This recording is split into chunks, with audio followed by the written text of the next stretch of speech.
Bismillahirrahmanirrahim. Assalamu alaikum wa rahmatullahi wa barakatuh. La paix soit sur vous. Nous atteignons la 8e journée. La 8e journée est la 8e section, la 8e partie du Coran. Il y a de nombreux enseignements, toujours dans chacune de ces parties. Nous allons nous arrêter sur un enseignement. Cet enseignement, il est lié à l'espérance, il est lié à la foi et à cette attente, cette espérance de la foi dans la relation tout à fait singulière que nous avons avec Dieu. Qu'est-ce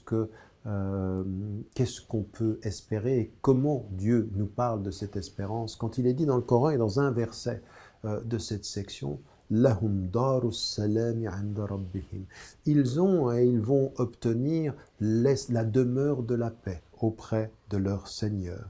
Wa huwa waliyuhum bima kanu ya'malun. Et il est leur gardien grâce à ce qu'ils ont fait, par ce qu'ils ont fait.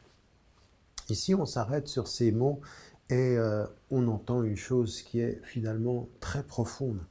Ce qui va être le parachèvement, ce qui va nous permettre de vivre pleinement, ce qui va être l'espérance ultime, lahum darus salam, l'espace de paix, c'est ça qu'ils vont obtenir auprès de Dieu. La valeur ultime, l'espérance ultime, c'est d'être en paix.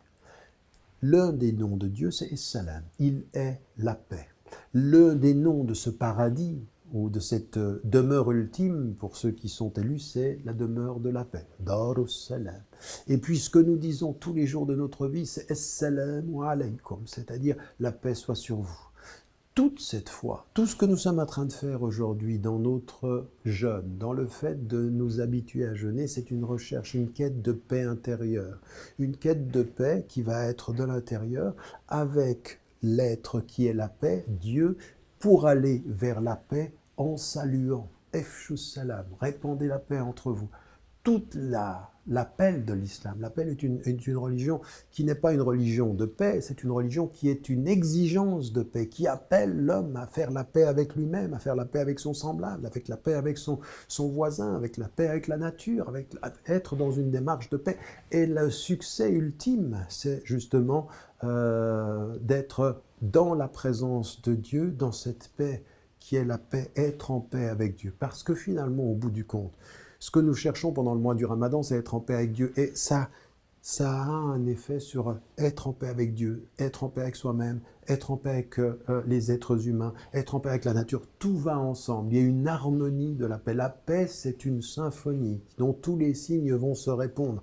Et c'est ce qui nous est dit ici dans le Coran. Et c'est dû à quoi ? Comment est-ce qu'on atteint ceci ?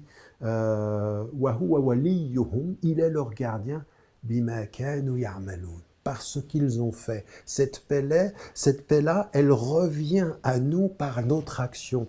C'est l'action de justice, l'action de bien qui renvoie la paix et qui nous fait venir à l'être de paix. L'action est nécessaire. Ce ne sont pas que des mots, c'est l'agir qui va compter.